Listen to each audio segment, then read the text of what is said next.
आता सकाळी दुःख पडले, कोणाला वाटलेलं बरं सकाळी 7 वाजता एवढं दुःख पडले.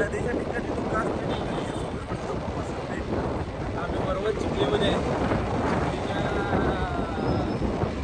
सेंटरला आलोय तरी काय तुम्ही जमा हात वल्ले झाले, केस वल्ले झाले. रे बाबा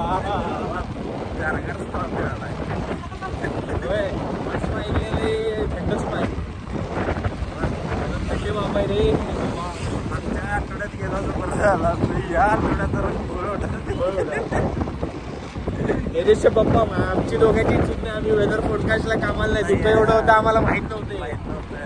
यायला नदीपासून सुरू झालं तेवढं नदीपर्यंत असं म्हटलं हायवे लागलो ढीक पण. आणि आमच्या घरात इथे दिसत बी नव्हतं रे एवढं दुःख आहे म्हणून. पुढे आमच्या इतर बिल्डिंग मध्ये बघा रे, हा क्लिअर आहे सगळे, खाली आले दुःखाने दुःखच आहे. जोतीपोर काय मंडळी, आता आम्ही पोचलेलो आहे प्रयाग घाटावरती स्नान करायसाठी. प्रयागराजला जाणं आमच्या नशिबामध्ये नव्हतं, कारण प्रयागमध्ये करणं हे आमच्या हातातली गोष्ट आहे. ते करा गंगा नदीच आहे त्याच्यामुळे गंगा झाल्या. आणि त्यात सांगतो, हे तुम्ही बघत असाल माझा चेहरा बघा, हे पाणी दिसायला नाही, घाम नाही. हे जे मागे तुम्ही वातावरण बघताय ना, या वातावरणात आम्ही चलत आलेलो आहे. आता त्या वातावरणात चलत आल्यावरती हे झालंय, माझे केस भरले झाले. ते बघा केसावरती जर तुम्हाला पाणी दिसत असेल बघा, ते रे नाम नाही करत. आणि त्यात पाहिलं खरोखर लचकलाय रे, जाम दुखालाय नाही. हा ना, मेरे को उठाले गॅरंटी नाही दे. बरं घाट वरती देऊ नकोस गॅरंटी, इथं दे. पाहिले दुखालाय रे, अरे लय अचानकच सळगलं वाटतं रे. खास शिडीवरनं खाली होतं. कारण इन शॉर्ट मध्ये बघा सीन असे, बरोबर 7:25 झालेले आहेत सकाळचे. आणि धुकं एवढं, आणि त्यात आता थंड पाण्यात डुबकी मारायचे. दाखवतो तुम्हाला, थांबा, मजा येणार आहे आता. अभी फटने वाली, फटके हाथ में आने वाली, हाथ में आई चुकी है. देखते चलो.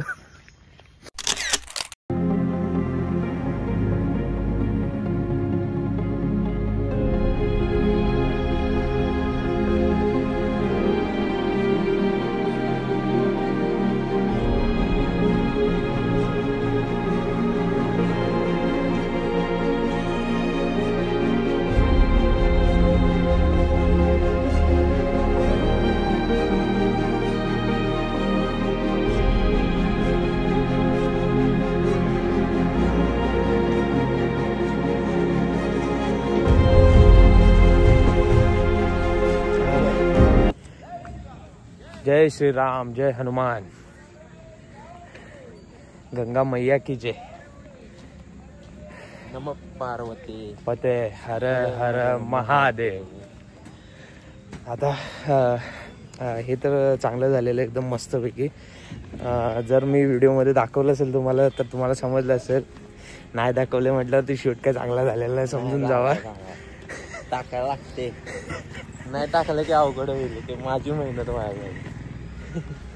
मग आता स्नान वगैरे एकदम ओके मध्ये झालेलं आहे. आता आपलं दुसरं डेस्टिनेशन ते म्हणजे आपण चाललेलो आहे आता ज्योतिबाला. आणि ज्योतिबाचे 4 खेटे पण चालू झालेत.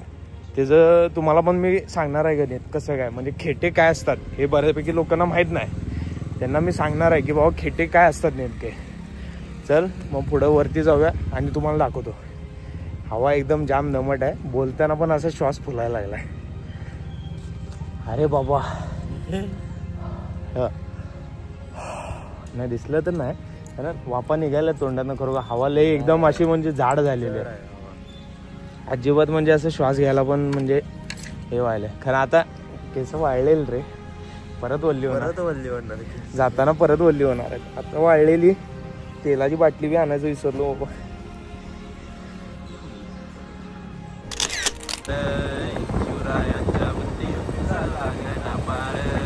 लागना पार लागना पार अरे लागना पार लागना पार शिवरायांच्या बुद्धीचा लागना पार शिवरायांच्या बुद्धीचा लागना पार.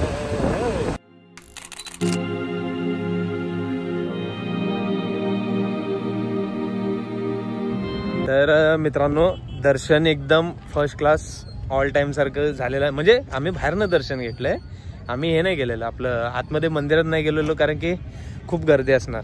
आणि हाय पण जी तुम्हाला व्हिडिओमध्ये दिसलीच असेल. आणि ह्या गर्दीमध्ये जर तुम्ही लाईनीत उभा राहिला तर कमीत कमी 2 ते 3 तास तुम्हाला दर्शनसाठी लागतात. सो आम्हाला जरा लवकर जायचं होतं, त्याच्यामुळे आज काय आम्ही दर्शनला थांबलेलो नाही. अजून 3 हा दुसरा खेटा होता. पहिला खेटा लास्ट संडेला झालाय, हा दुसरा खेटा, अजून 2 खेटे बाकी आहेत.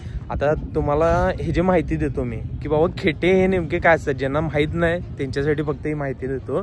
तुम्हाला खेट्यांचा असा विषय सांगायचा म्हटला तर विषय असा आहे की केदारनाथ देव जेव्हा दक्षिणेकडे आलते एक मोहीम राबवायला, ती मोहीम संपून जेव्हा ते वापस उत्तरेकडे त्यांच्या मंदिराकडे चाललेले केदारनाथला देवस्थानला, तेव्हा ते जेव्हा परत जाताना ही बातमी जेव्हा महालक्ष्मी देवीला, अंबाबाई देवीला माहीत पडली, तेव्हा अनवाणी पायानं जाऊन अंबाबाई देवीनं केदारनाथला थांबण्याचा आग्रह केला. तेव्हा त्या आग्रहाला मान ठेवून केदारनाथ बोलले की मी इथेच ज्योतिबा डोंगरावरती विराजमान होतो. तेव्हापासनं अनवाणी पायाने चालत येणं किंवा चालत येणं ही प्रथा पडली आहे दर रविवारी ज्योतिबाला दर्शन घेण्यासाठी. आणि हीच प्रथा च्या खेट्यांमध्ये पार पाडली जाते. फेब्रुवारी टू मार्चमध्ये हे खेटे चालू होतात. माघ महिन्याच्या सुरुवातीला हे खेटे चालू होतात. मोस्टली 5 खेटे असतात, कारण ह्या वर्षी महिन्याचे दिवस कमी पडल्यामुळं 4च खेटे आलेले आहेत. सो हा एक खेट्यांचा सीन. ह्याच्यामागे जास्त असं काय मोठी स्टोरी नाही आहे. मी ती पण स्टोरी तुम्हाला शॉर्ट करून समजावण्याचा प्रयत्न केला आहे की माझ्याकडनं किती तुम्हाला समजली आहे, हा वेगळा पार्ट आहे. खरं स्टोरी सिम्पल अँड सोबर आहे, असं काही जास्त मोठा त्याच्यामध्ये सीन मागं मोठा नाही.